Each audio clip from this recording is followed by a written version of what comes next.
आज पाकिस्तान की बात करते हैं क्योंकि पाकिस्तान के भीतर सियासी उथल पुथल के आसार दिखने लगे हैं। कारण यह है कि इमरान खान की पार्टी पीटीआई के जो सीनियर लीडर्स हैं वो पाकिस्तान के army chief general Asim Munir से मिले और आसिम मुनीर के सामने उन्होंने अपनी जो मांगे हैं, जो सरकार के सामने वे लगातार रखते रहे हैं, उनको दोहराया।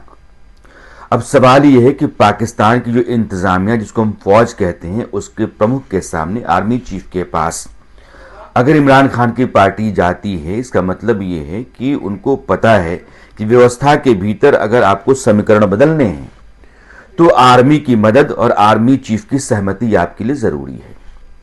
जनरल बाजवा, जो आसिम मुनीर के पहले पाकिस्तान के जनरल हुआ करते थे, उन्होंने इमरान खान को सत्ता से हटाया। इमरान खान जिस गठबंधन सरकार को चला रहे थे, उस सरकार के दो घटक दलों को निकाल करके उन्होंने विपक्ष के साथ लामबंद कर दिया और फिर उधर बहुमत अधिक हो गया। इमरान खान अल्पमत में आ गए। आखिरकार आर्मी चीफ जनरल बाजवा के दबाव में और नजीम अंजुम जो ISI चीफ, उन दोनों ने इमरान खान को मजबूर किया इस्तीफा देने के लिए, सरकार छोड़ने के लिए। उसके बाद से लगातार मुकदमे उन पर चलते रहे और आज की तारीख में इमरान खान जेल में हैं। इमरान खान की खूबी ये रही है कि वो कभी भी आर्मी और वहाँ की जो सत्ता हुकूमत है, जो शहबाज शरीफ की अगुवाई में सरकार चल रही है, दोनों के साथ उन्होंने कभी समझौता नहीं किया। अलबत्ता अभी जब आर्मी चीफ से उनके पार्टी के लीडरान मिल करके आए हैं, उसके बाद उन्होंने एक एक्स पर पोस्ट किया कि मैं नवाज शरीफ नहीं हूं, मैं यहीं पैदा हुआ हूं, यहीं मरूंगा, समझौता नहीं करूंगा। अब जब इमरान खान यह पोस्ट कर रहे होंगे तो उनके दिमाग में नवाज शरीफ की दो घटनाएं रही होंगी। एक, नवाज शरीफ जो 2000 में मुशर्रफ के साथ समझौता करके अपने आप को बचाने के लिए, उनके ऊपर जो मुकदमे थे उनकी सजा से बचने के लिए पाकिस्तान उन्होंने छोड़ दिया।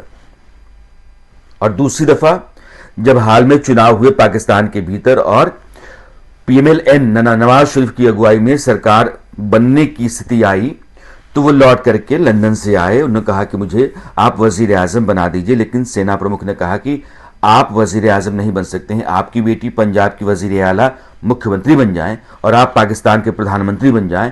ये दोनों लड्डू आपके हाथ में नहीं हो सकते हैं, आपके दोनों हाथ में इस तरह से लड्डू देने की कोई वजह बनती नहीं है। इसलिए आपके भाई शहबाज शरीफ, जो इसके पहले भी प्रधानमंत्री रहे, उनको हम कमान सौंप सकते हैं, आपको नहीं। और अगर आप रहते हैं पाकिस्तान के भीतर तो जो मुकदमे आपके ऊपर हैं वो चलेंगे और जो सजा आपको मिलेगी उसको आपको भोगना होगा। डर के नवाज शरीफ ने फिर से पाकिस्तान छोड़ दिया। इमरान खान इन दोनों घटनाओं का हवाला देकर के आर्मी और वहां की हुकूमत, शहबाज शरीफ की सरकार को यह बता रहे हैं कि अगर आप ये समझते हैं कि आप मुझे झुका देंगे, घुटनों के बल ला देंगे और मैं सजा के डर से समझौता करके पाकिस्तान से बाहर चला जाऊंगा, तो ऐसा नहीं है। और पाकिस्तान के भीतर उनके ना तो नेता, ना कार्यकर्ता और ना जनता दूर हो रही है। उनके नेता मोर्चा संभाले रहते हैं, कार्यकर्ता एक्टिव रहते हैं और जनमत उनके साथ आज की तारीख में भी पाकिस्तान में बाकी दलों के मुकाबले बहुत है। यही कारण एक है कि जब उनकी पार्टी के ऊपर चुनाव के दौरान पाबंदी लगा दी गई तो उनके कैंडिडेट्स इंडिपेंडेंट उम्मीदवार के तौर पर मैदान में उतरे और 100 से ज्यादा उम्मीदवार वैसे जो इमरान खान की पार्टी के समर्थन से या इमरान खान की पार्टी के होने के नाते वो मैदान में थे, उम्मीदवार के तौर पर वो जीत करके आए। यानी कि पाकिस्तान की आर्मी ने पूरी ताकत लगा दी, वहां के अपोजिशन दलों ने पूरी ताकत लगा ली, जो बाकी सिस्टम है उसने भी अपने आप को आजमा लिया। इसके बावजूद इमरान खान बहुमत से बस थोड़ा ही फासले पे खड़ा रहे, ताकत समझिए। और इमरान खान को अपनी इस ताकत का अंदाजा है, इसलिए उन्होंने ये पोस्ट लिखा।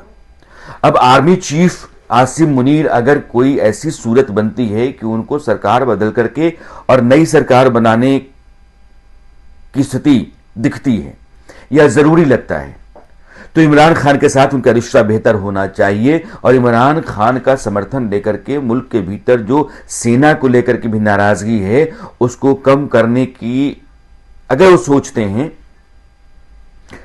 तो आपको पाकिस्तान की सत्ता के भीतर बदलाव का विकल्प नजर आता है। और वो इसलिए भी है क्योंकि शहबाज शरीफ की अगुवाई में पाकिस्तान लगातार बुरी हालत में चलता गया। कर्ज आपके ऊपर बढ़ता गया। आज की तारीख में लगभग $30 बिलियन का कर्ज तो चीन का है, $20 बिलियन से ज्यादा का कर्ज सऊदी अरब का है। पाकिस्तान के हर एक आदमी के ऊपर 3 लाख रुपए से ज्यादा का कर्ज है। पाकिस्तान ने जो कर्ज ले रखा है उसके ब्याज को चुकाने की स्थिति में वो नहीं है। जो उसका फॉरेक्स है, फॉरेन एक्सचेंज, जिसके बदले आप दुनिया का सामान मंगाते हैं और खरीदते हैं, पैसा देते हैं, वो सिर्फ $16 बिलियन के आसपास है, 16.34 अगर मैं प्रिसाइजली बोलूं तो। हिंदुस्तान का आज की तारीख में कितना है? लगभग $640 बिलियन के आसपास, $42 बिलियन। अब कहां 640-42 बिलियन डॉलर और कहां $16 बिलियन। कर्ज लगातार बढ़ता चला जा रहा है। शासन ठीक नहीं है।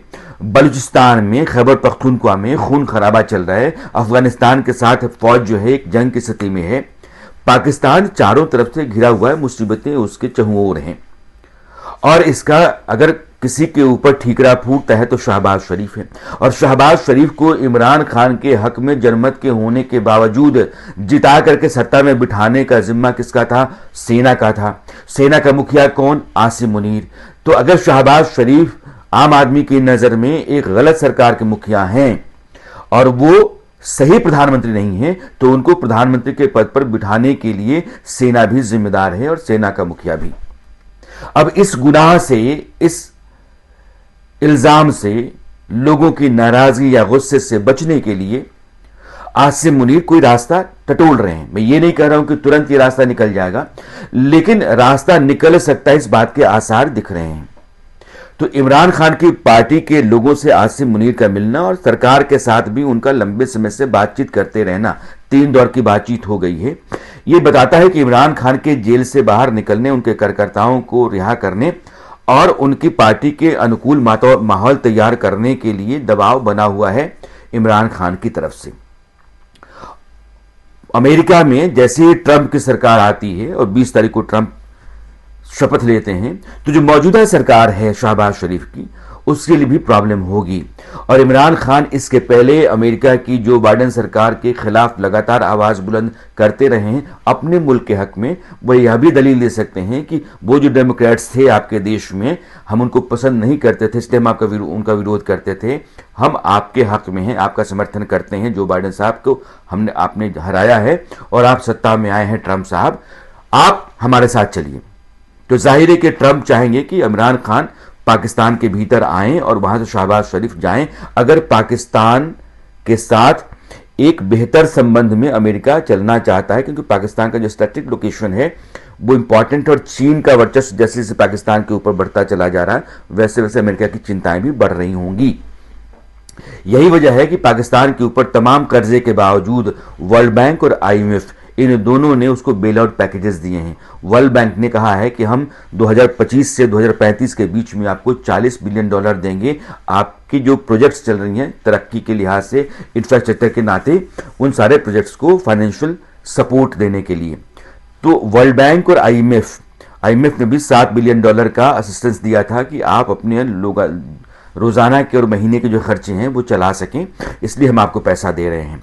तो चीन का नियंत्रण पाकिस्तान के ऊपर पूरी तरीके से ना बन जाए, इसकी खातिर वर्ल्ड बैंक और IMF, यह दोनों कर्जदार पाकिस्तान को भी समर्थन देने के लिए तैयार रहे हैं। जाहिर है कि अमेरिका के इशारे पर हो रहा होगा, और अमेरिकी सरकार जो नई होगी जो बाइडेन की, वह भी पाकिस्तान के ऊपर अपनी नजर रखेगी, और पाकिस्तान के ऊपर नजर रखेगी तो जाहिर तौर पर वो शहबाज शरीफ की सरकार को शायद समर्थन ना दे।